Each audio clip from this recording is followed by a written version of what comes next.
Hey YouTube friends, on this video we're gonna be replacing the keypad battery on 2018 Dodge Journey.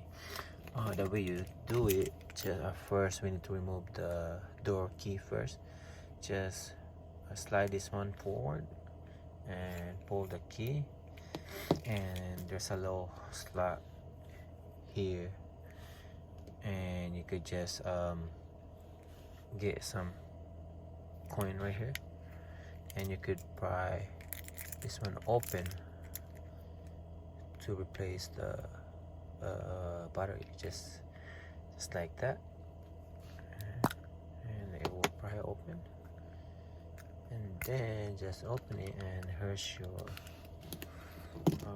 battery right here. And let me get this one out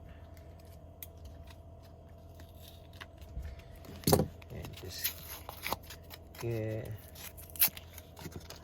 the new one.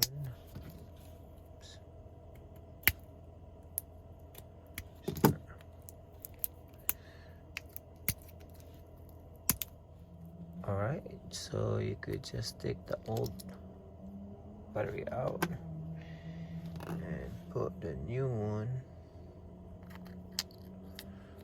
like that.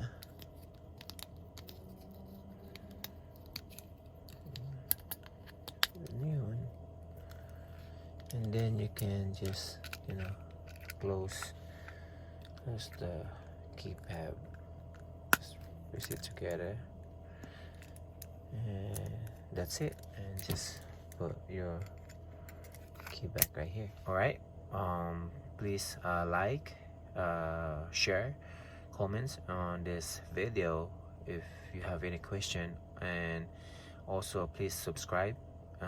It will really help my channel. Thank you for your support, and yeah, enjoy.